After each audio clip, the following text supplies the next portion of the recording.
Hi, welcome back to Wild Speculations. I'm Daniel. I'm Scott.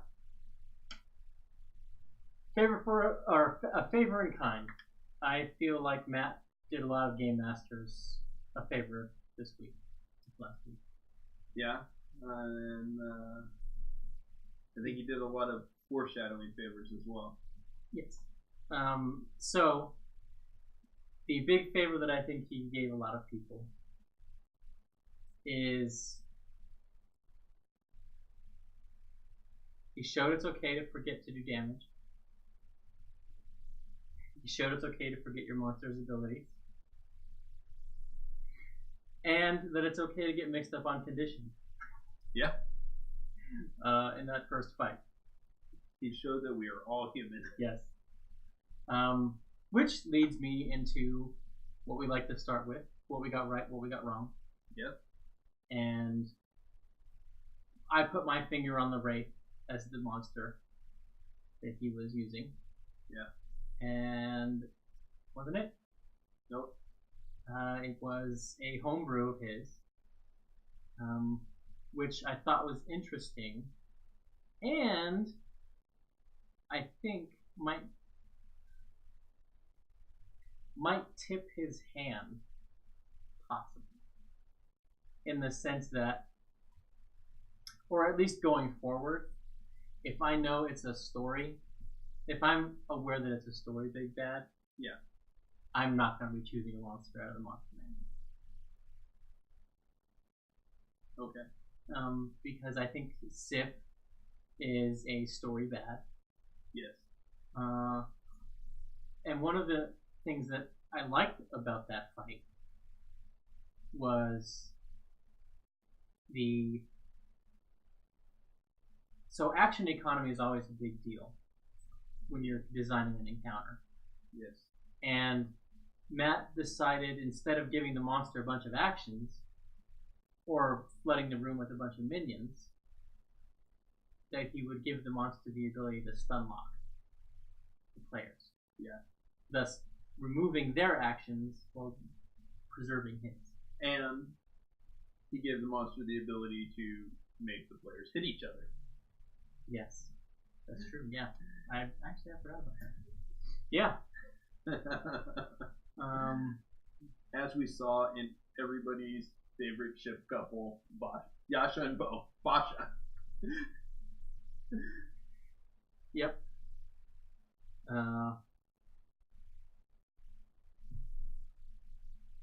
Speaking of Sif and this fight and kind of rewatching the previous episode when they read the journal, some things kind of popped up to me. And they may or may not have been touched on. I mean, probably have been touched on. It's the interwebs.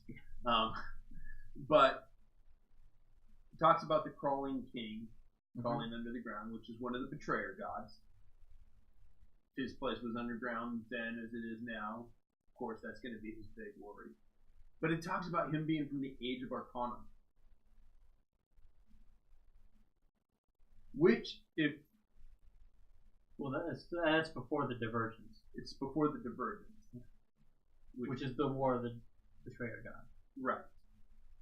But, a couple of things in that time, and this is coming straight from the Tal'Dorei source book, because I was rereading it, because it was like, wait, I know something about this. Yeah. Let me research. The Age of Arcana is right before that, and it's when the non-divine magic started appearing, and a lot of arcanists began to. There was the more powerful ones had this widespread belief that the deities were actually lesser beings to those who had the powerful arcane magics. Yeah. Well, in his journal, he mentioned something to that effect. Well, a couple of things happened here. It's where the Raven Queen comes from. She was one of those mages. Mm. And he, like her and several others, were experimenting on pushing the boundaries of life and death and experimenting on refugees. Vecna being one of them. Vecna being one of them. Yeah. So we are looking I just thought it was interesting tying it all in, but he's also tying it back to that divergence. He's tying it back to what we've called your original speculation. Well, we both had the speculation. I just named the monster. You had it more fleshed out than I did. But that the Chained Oblivion is going to end up the big bad.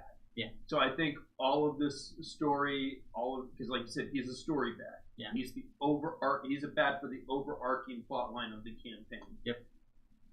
Gives us just more fuel for that fire that we're right on that initial speculation that, and I think we're going to see more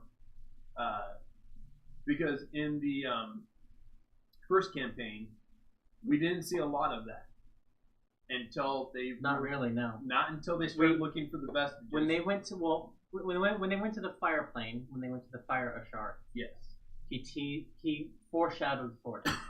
Yes.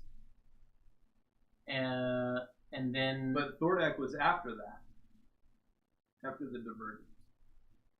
Yeah, but I mean, like from the standpoint of him telegraphing big bads that are coming. But we didn't really delve into the divergence and the Age of Arcana until they went looking for the vestiges. They kind of got a little bit of the history, got some of it in the source book. I think we're going to see more going into the history of Exandria with this campaign. And I think, sorry, it's been a long week. Because I know it's Tuesday, but it's been a really long week. If memory serves, when he was telling them about the divergence,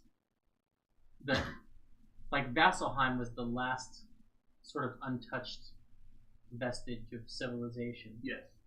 But the majority of the conflict happened on Wilde. Yes. Yes. And a lot of that was because the Arcanists who opposed the Betrayer gods did not oppose them because they were evil and side with the good gods. They were opposing all the gods. Yeah.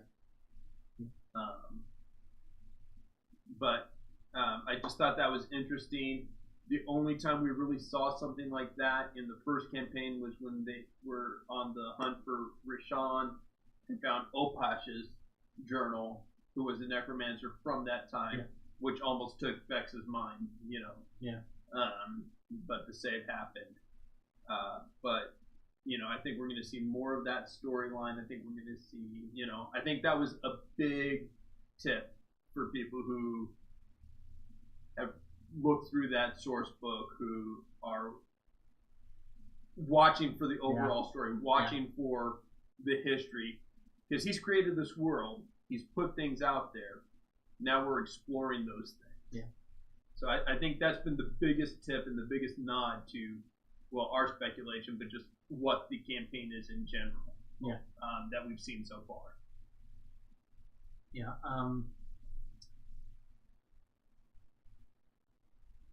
And that sword. I talk about that sword when we talk about other swords, because I'm convinced that sword is a vestige. I think it may be, yeah. So it will be interesting. That or the dodecahedron. I can see the dodecahedron more, and here's why. I think the sword, while probably kin to the vestiges, I don't think it was used necessarily. I get the feeling that maybe it wasn't used to fight the Betrayer gods, but possibly the Arcana, to keep the Arcanists that were going after him in line. Yeah. Yeah. That's or true. by the Arcanists to fight the gods who they felt were lesser beings than them. It may not be a divine weapon at all. Yeah. But last time we discussed, are they going to go up the other side? Are they going to follow the river out? Or are they going to go back? Turns out they almost did all of that. Yes. So that was, I thought, I kind of laughed myself when I was preparing for the show today, that, we sort of covered the bases, and so did they. Yes. And I felt like they were going to try and take the other branch. Yeah. Which they did, just from the other way. Yeah. Which would have been interesting. And I think Matt was a little too kind in them trying to get the boat through the waterfall. Yeah. Or maybe I'm just mean. Because I would have either had them have to make a check to bail the water out. Yeah. Save Molly's things, which he took off to not get wet and not get ruined, and he drove right into the water. Because I want to, like, to me, that was a great RP opportunity that passed. Yeah.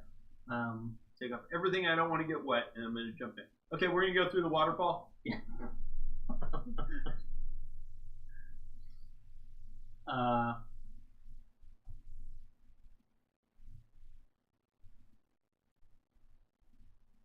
I don't know if Matt gave them the whole truth on the individual that was chained behind them. Ford was asking for like hidden spots and stuff, and Matt sort of played it off, and they assumed the chains were magical. They haven't bothered to check them yet. It's true. And so do you have any speculations on that? Because I have a couple.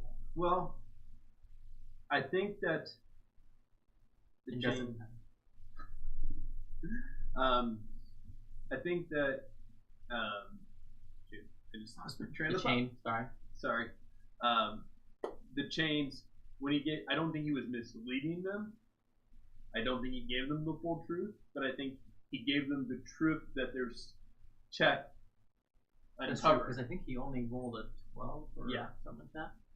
So, because he does this to the best of your knowledge, you would assume this. Yeah. And unlike not Caleb and even Bo, I think, tried to determine the cause of death of that skeleton that they found at the Leaky Tap. They didn't bother. They didn't care. Yeah. So my speculation for that skeleton. Okay. It was described as potentially half elven. Yes.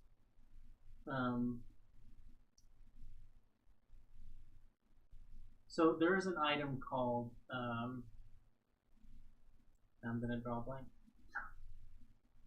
Dimensional shackles. Yeah. And it prevents people from teleporting or crossing planes. Do you think Shattered Kai, Eldrin? Yeah. Okay.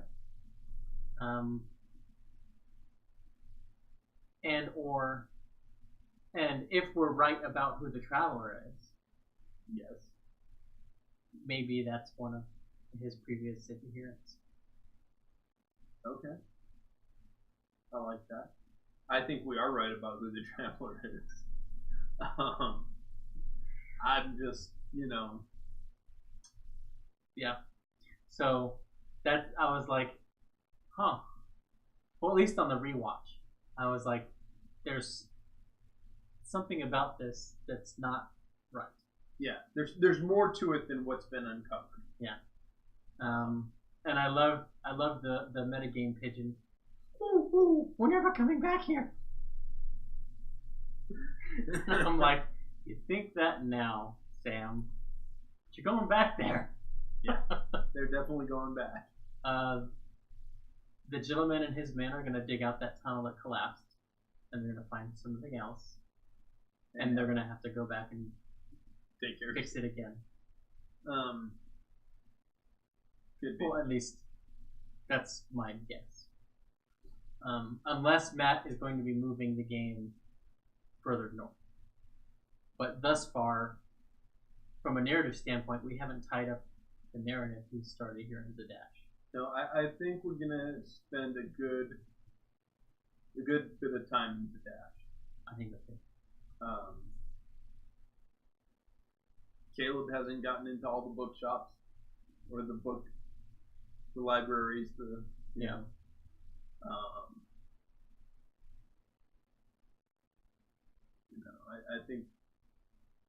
I think we're gonna see more about some stuff before we take on. Yeah. Well, I think to my brain, what has to happen for them to move on is Dolan has to become High Richter. Okay. They have to have some interaction with the lawgiver more than the elderly lawgiver comes down and pats you on the head and says a good job. Correct. Sort of thing. I think she is going to play into it more. And the wizards that were trying to kill the drow. Yeah. We haven't met them yet. And we have to before this is out.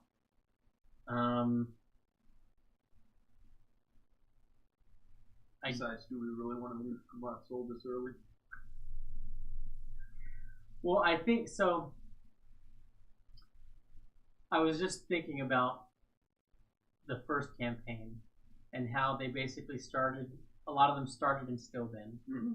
And that was the first town E15, and they went to Western. Mm-hmm. And if memory serves, the stream basically started, and then after Western they went to Iman. And then Iman they went into the mountains, which is where the stream started. Correct. And they were basically dealing with stuff there because of stuff in Iman. Correct. So I think this campaign is going to have a similar structure, where they start in that podunk town together. They move on to a larger town with a slightly bigger threat, and now they've gone to the big city. Yeah, I was going to say Zadash is going to be their Amon. Yeah. They'll probably, for most of the campaign, at least travel back there regularly. Yeah. I don't. Especially with the reserve being there. Yes. Which we finally had Bo go there. Yes. Unfortunately, she didn't take Caleb.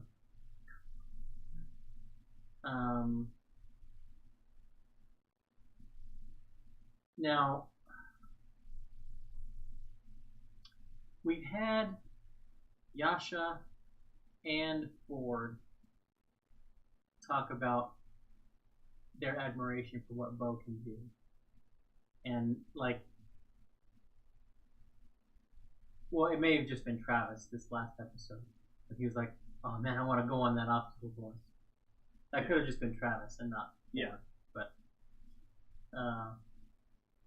and Travis was very animated this episode. Yeah.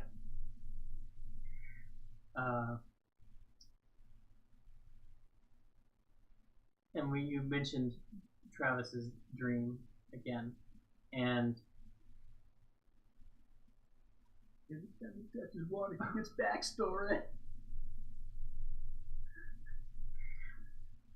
Although this one wasn't really backstory, this was more continuation, explanation, clarification. Yeah. Over the single word commands given him in his last dream. Yeah, a bit. Where he consumed the magic weapon, and then it became his falchion. Yes.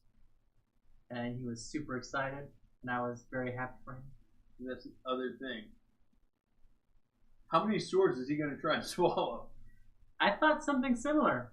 Why isn't he trying to swallow that sword they gave to Yasha?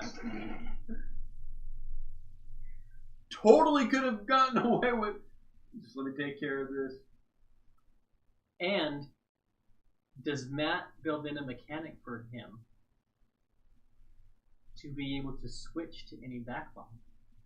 Yeah. So is it just whenever the last one you swallowed is what you have, or is there going to be a mechanic, and maybe a later level he'll unlock, like the vestiges power up, maybe it'll power up to where, okay, now I can, kind of like Rogue in the X-Men comics. At first she could just use the powers of whoever she touched for a little while, and then she was able to recall the powers of anyone she's ever touched, Yep.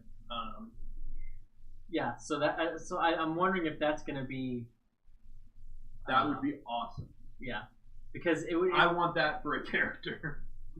But I now, what Matt's probably going to do, if he does give this ability to Ford, is he's still going to have to essentially take the time to attune to that weapon.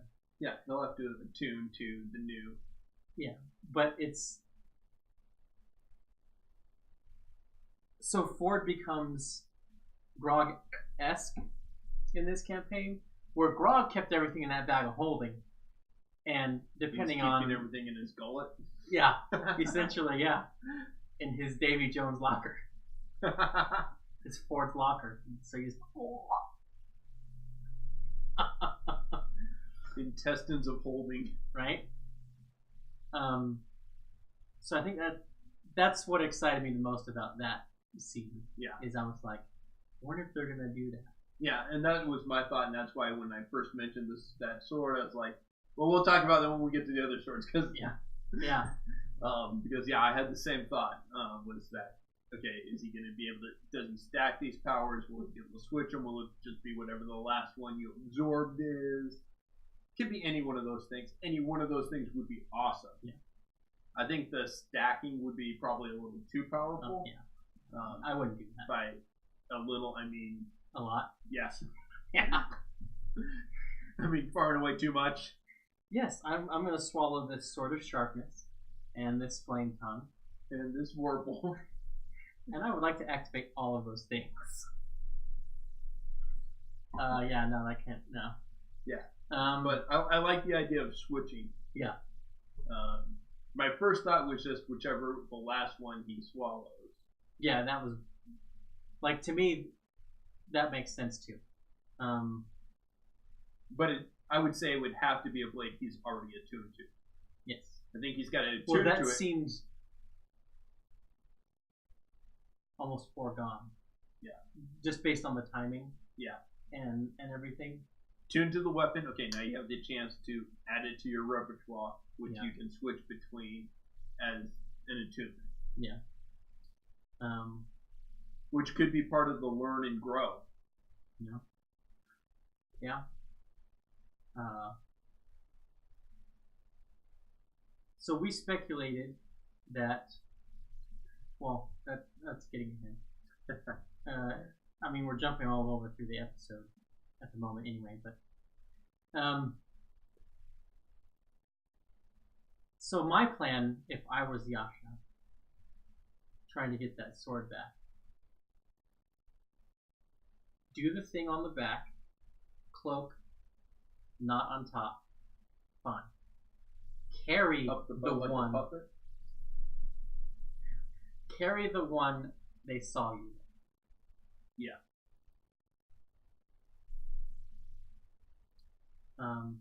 Because you need to give them something to look at. That was my thinking. Yeah. And they tried to put it in the haversack, and they are learning the limits of the haversack. Yeah. And I don't know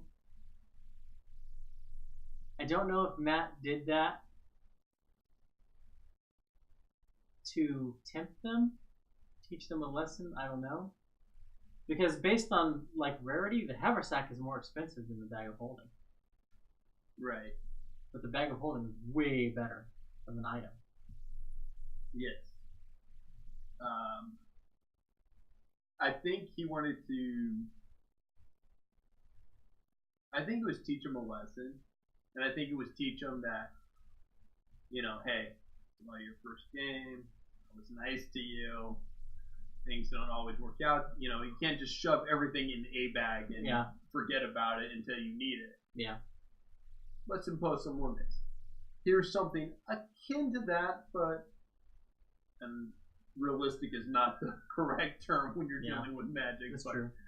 A little more.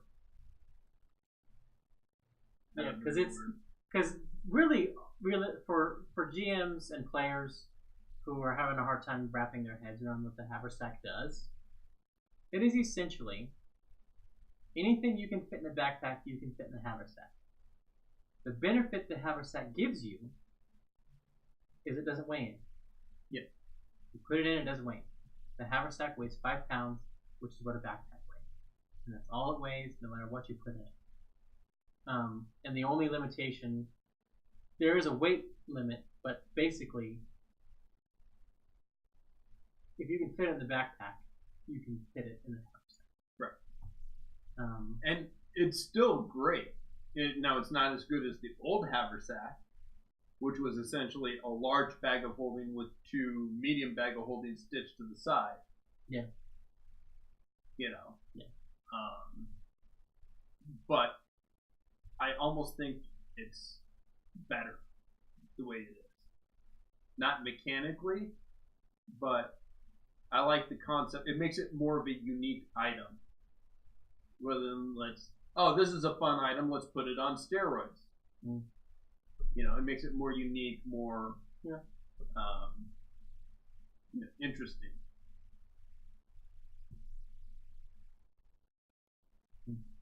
So, but yeah, we speculated that the festival would be a period for downtime. Yes. And I think that's almost assuredly going to happen. Yes.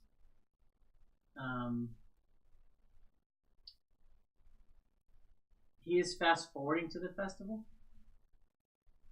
There was a talk of whether or not they're going to be in costume this Thursday. Yes. For the festival. I think something. I don't know if I want to be vague or specific here, but something's going to happen at the festival that is going to set up essentially the next tier of play. I think. Okay.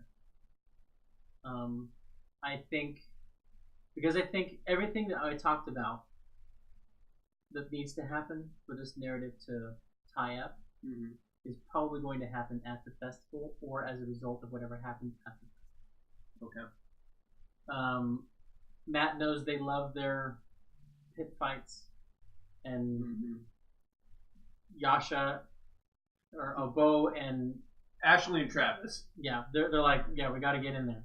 And Marisha. Yeah, that's Marisha. You know? Yeah.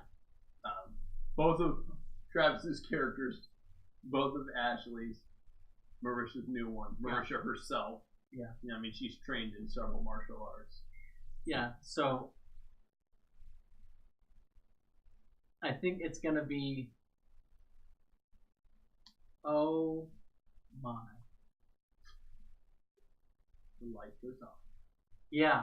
So, what if the wizards pull a Prince John from Robin Hood?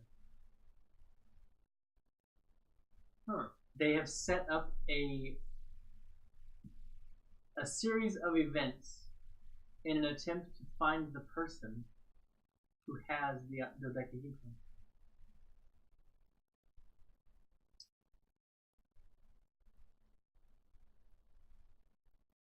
Well, they could do that. There's a much easier way to find out. Question Jester.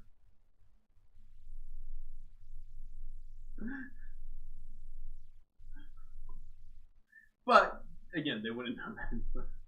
I must say, I love the way Laura has identified Jester's tell, basically. Yeah.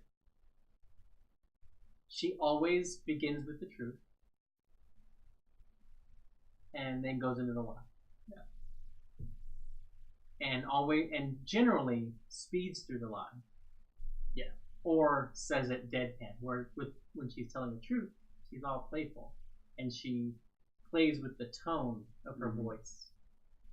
Yeah. To play with the concept that maybe I'm lying right now.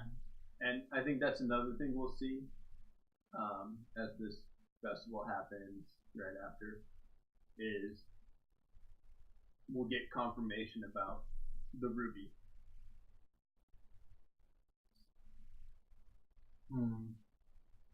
They've kind of left it because they've been doing other stuff, but I think she's going to go back and try to see if the package finally arrived. Enough time will have passed. And yes, she'll either have a package or will, so I think that's something that's still going to happen. Yeah. Now that they have pretty much reliable access to the Tri-Spire. So who took the fall? Do we want to speculate on that? Because I have an idea. Okay. What's your idea? The guy they rescued in the sewer.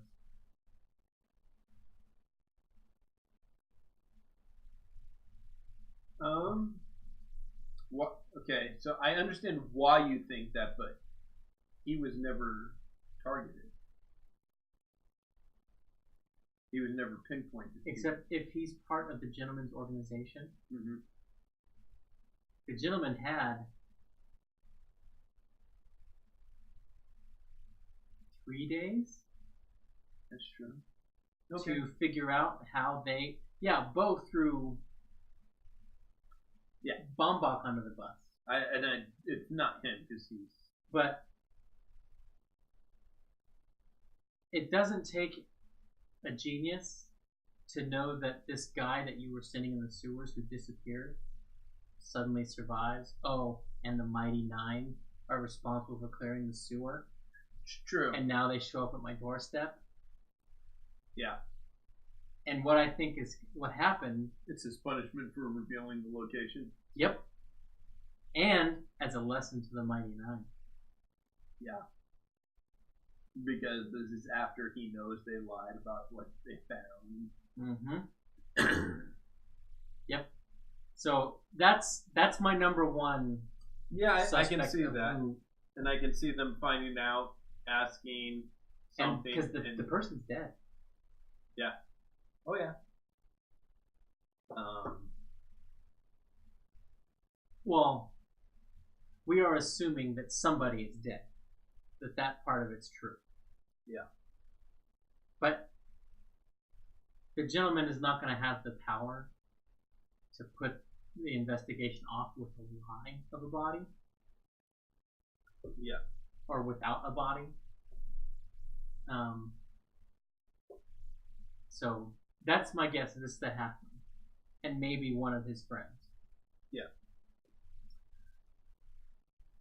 Option 2 is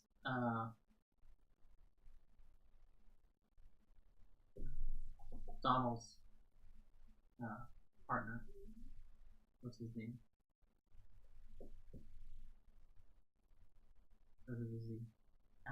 Anyway, or it's him. But I think that's less likely. Yeah, I don't think so. Because they don't want to piss off Dolan. Right. And so that's super unlikely, but not outside of the realm of possibility. Well, the other thing it could be is Claudia.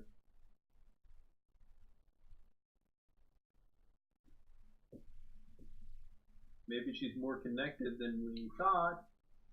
That's why she sold the bar and was trying to get away.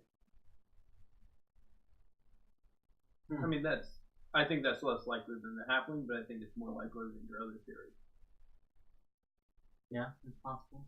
So, depending on how connected she was. Yeah, depending on how connected. Which I think she was more connected than anyone realized at that table. Oh yeah. With how quickly she corrected them when they spoke of the gentleman. Yeah. It was more serious, but along the same vein as when she corrected them about I'm allowing rebels to meet in my. She's an elf, right? I believe so. Elf or half elf? I want to say she was an elf. So, it is possible she was the crime boss that the gentleman has been supplanting. Yeah. And then she takes the fall. And Yeah. it's rid of the competition. Nice and easy. Yeah.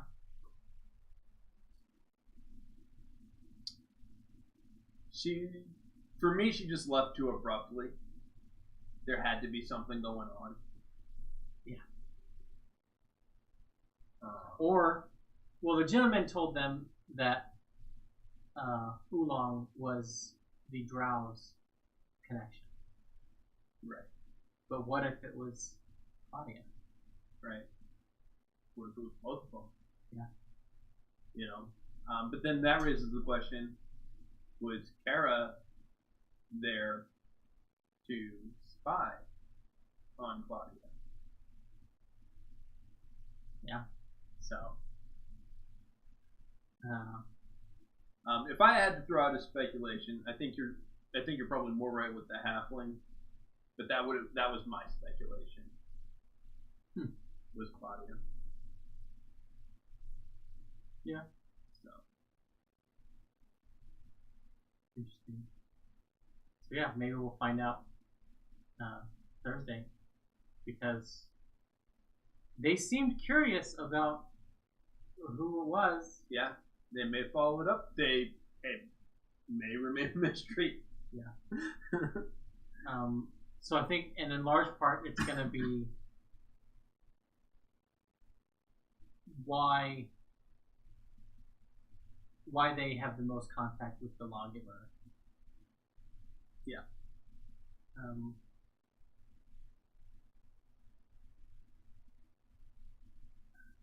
So Caleb's parents.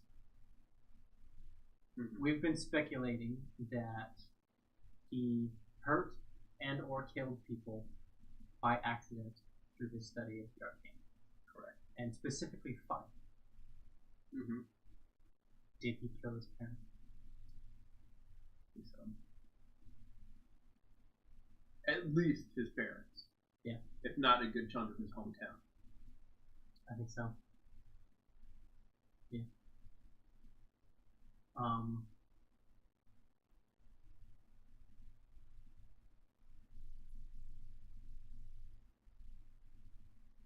So what spell do you think it?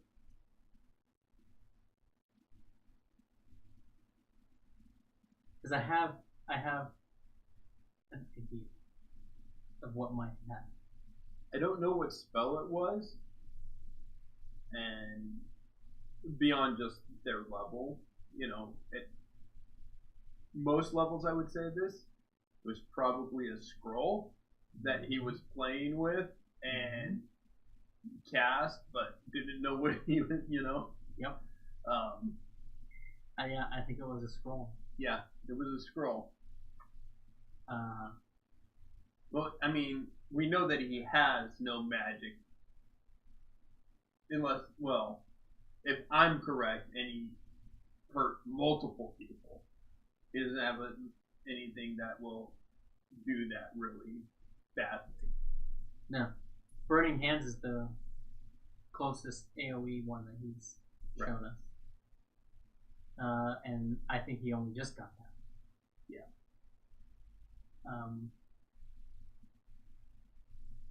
He didn't go into evocation, which is also interesting. Yes. From the standpoint that most of his spells seem to be evocation. Yeah. Well, and at least all the evocation spells that he has are higher. Yeah. And he said last week that all of his spells are very deliberately chosen for an RP reason. Yes.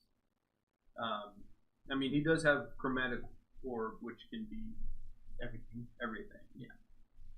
but it can't do 5. Yeah, you mentioned that a lot of his picks are suboptimal. Yeah. I do like that he's got he reflected the Maximilian's Earthen Grasp to a cat's paw. Yeah. That was great.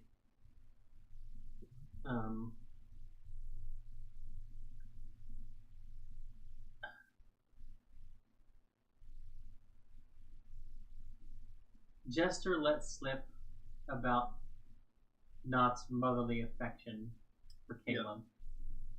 Yep. Your son is so cute. Or whatever. Yeah. And I think Liam probably played that off right, thinking, what? And just Jester being... Jester. Yeah. And because she's been making him uncomfortable consistently now. So... But that was an interesting little...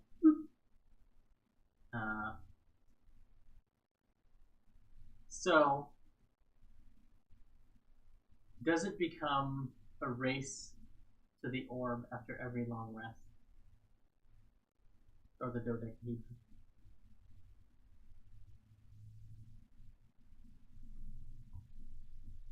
No.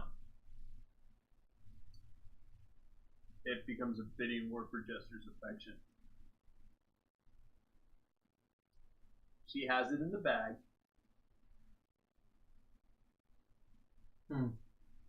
Caleb made the statement, you are the one with access to it. You get to choose.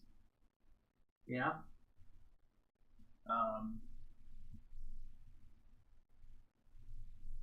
Now, I don't think, and I think that's good because Jester's the one that won't manipulate that, really. No, she's going to be like, I think Jester, she'll probably give it to Ford more often than not. Than any of the others. But if they have a plan or something and they think something's going, she's going to give it to who she thinks is best suited, is going to need it the most. I think more, except for Ford, more than anybody, she would do that. Yeah, maybe. While I still believe Molly is the moral compass, I think that's just a little bit too much power for him at this point to be in charge of. I think he would be too tempted to abuse it. I mean, it's luck. Yeah. It's basically, I'm going to give you the Fate Touch feat from the Tal'Darim campaign setting today. Now, today you get that feat. So, who do you think has the strongest argument for it?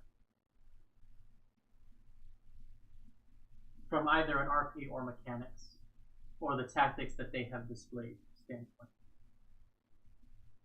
Again, I don't think any of them have a stronger argument. I think it depends on what they're planning on doing that day. Who's going to have the strongest argument? I don't think any of them, in any sense, have a stronger argument than any other.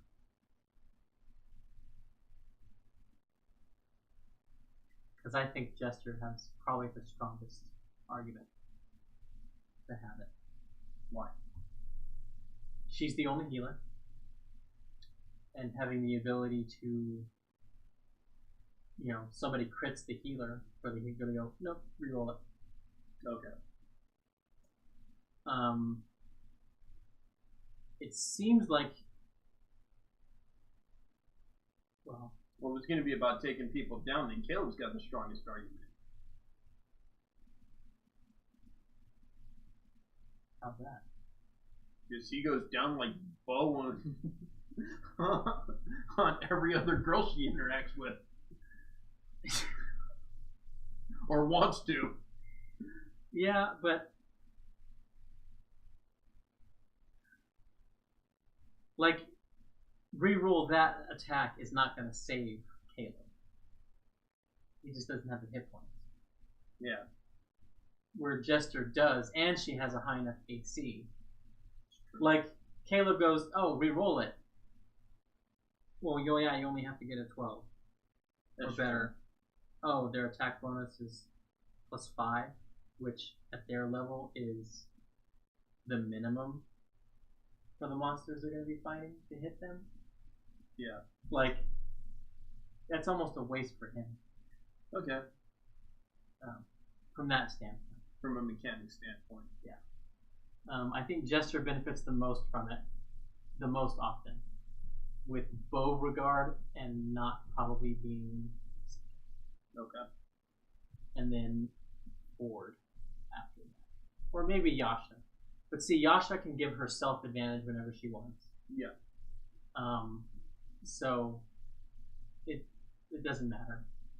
And Ford doesn't have the depth of spell casting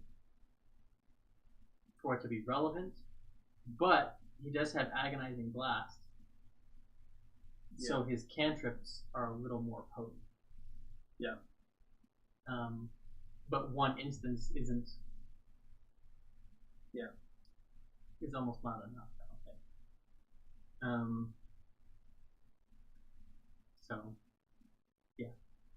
And not having it, it's always good for the rogue to have the ability to reroll. That's true. Although Sam hasn't bothered to roll for much of anything, he just goes through the trap walkway, opens the trap box, just takes it. Yeah. But he means it's resilient for con saves. Oh man.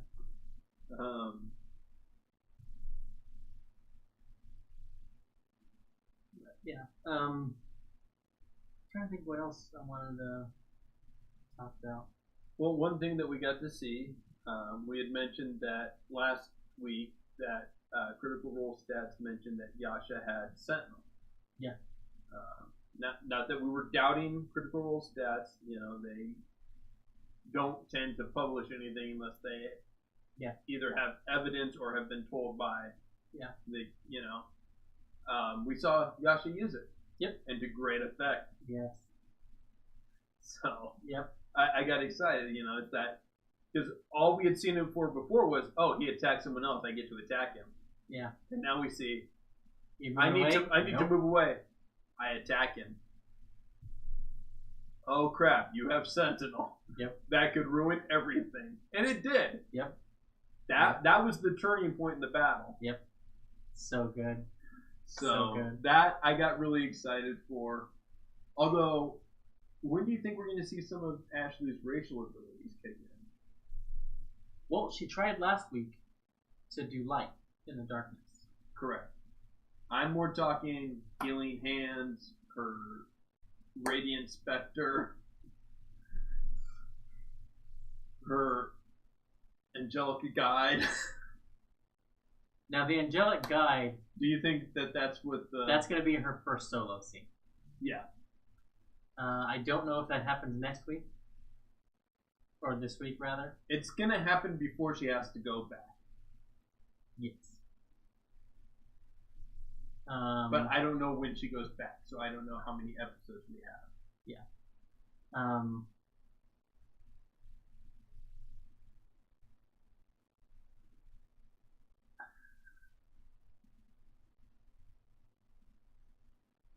Because she's a preserver, right?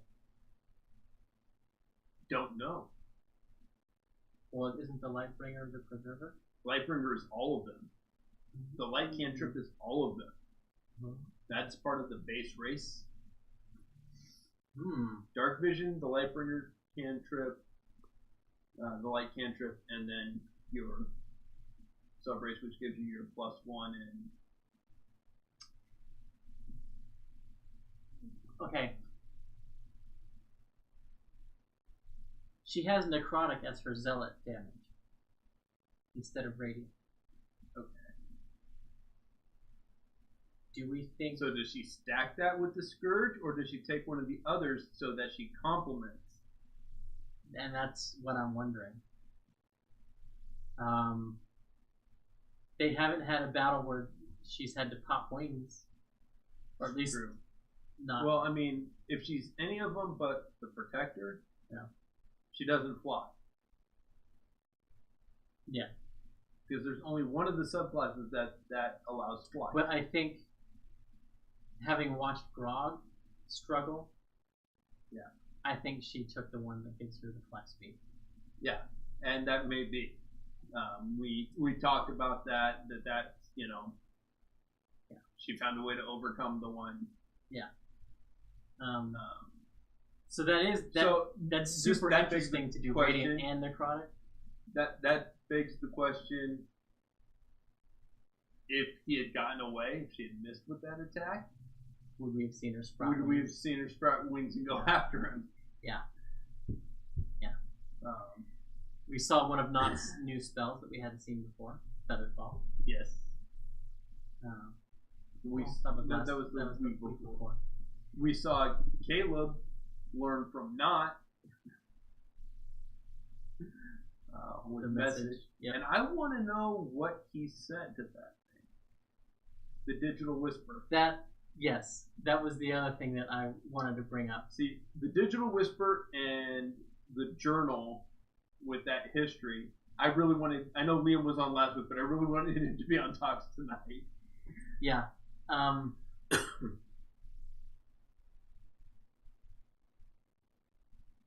Yeah, I'm trying.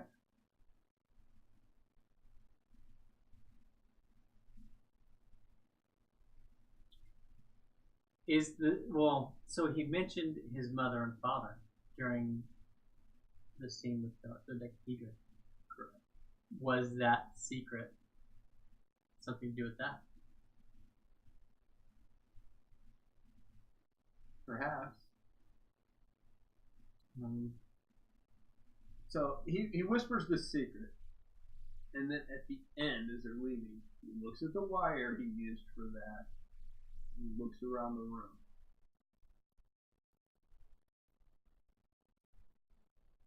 Okay, a couple of things. Do you think Matt replied to him via text? Maybe not immediately.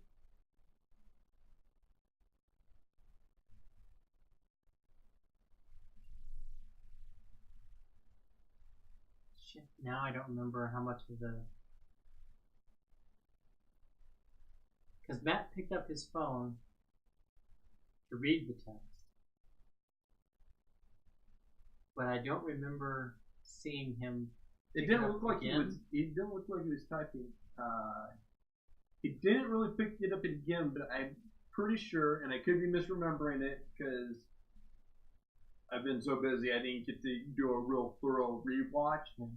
But I think he went like this while he was looking at something and moving something. I thought I saw him like hover like that. So he may have been typing behind the screen at one point. Now I'm not saying he did. I could be 100% wrong. I'm like 45 to 50. I'm just enough sure that he did to say it may have happened, but I'm just as sure that it didn't. You know what I mean? Yeah. It's one of those. The other thing is he does that, but the other thing, the Sith is secrets. Already giving you a piece of it. And we think that means the journal. Does mean the journal. But are we going to see... Now, did they destroy Sith? Because he destroyed that. Well, I mean, they destroyed the urn, but I think we're going to see more journals. I think there's going to be... I think, Liam, if you ever watch this, I hope you take linguist. Because I think there's going to be codes. I think there's going to be, and it could be just your comprehend languages. I think there's going to be something in that spell book. Yeah. Well, and one of the things... Now, she restored blank pages with mending, but that doesn't mean there's nothing there. Well, Matt seemed to indicate that there was nothing there. But that does bring up an interesting point. That Liam went and bought all those inks. Mm-hmm. And from a technical standpoint, he didn't have to. Yeah. He just has another spellbook. Well, there's nothing that says you can only have one spellbook. Yes. So, in fact, it's common practice to keep copies of spellbooks, so that if you lose one or it gets burned, you've got Which another could be one. what he was doing. Yeah, that's true. But, and now what I mean is, Or if he wants to use that spellbook as a bargaining chip down the line, copying them into his own spellbook. yes. Well, here's what I mean by blank pages doesn't mean nothing's there. There's pages that have things there, though. Yeah. About half of it was, there could be something in there. He's read the spells, but is there something hidden in the spells? See, and this may be just me, but as this is going on, I'm thinking back to Raceland and the spellbook of Fistandantilus in the Dragonland series, where he got these spells that made him this super powerful mage, but he also learned other secrets. Mm. He learned the ability to swap bodies. Yeah. He learned and gave Fistandantilus the doorway into him. Yeah. He learned the ability, that's where he learned the secrets that allowed him to free Cayenne Bloodbane from the Dragon Orb and gain the service of a dragon as a mount. So there could be other secrets outside of spells in those spells. Yeah. That's true. So, if it's something like that. Now, me and my history that I have of loving Dragonlance, Ravenloft, because I know the Hickmans, that was the first thing I thought of when they were going through that. He found the spellbook of Fistandantilus, the Exandria edition. Yeah. Yeah. I just assumed that it was a spellbook.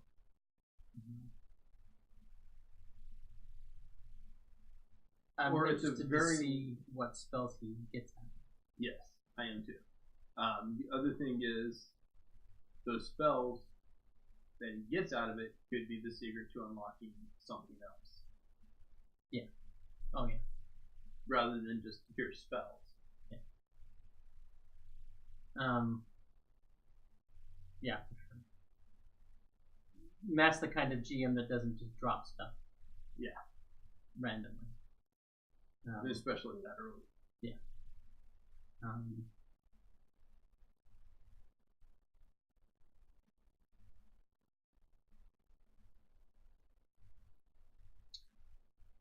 I'm going to speculate and say that General Repose is one of the spells in that book.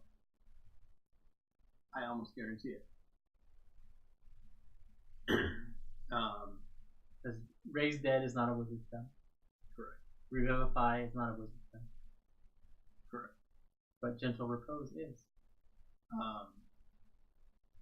I'm almost going to guarantee it because, as I stated back when I was going over the Days of Recon and stuff, he, like many other, including the Raven Queen, who was just a mage at the time, did experiments on people, both before and after death, and during death, to try and extend that. And so I almost guarantee Gentle Repose is in there. Yeah. Okay, cool. Well, that's just about all the time we have. Talks Machina stuff to come on. Yes, with Laura and Ashley.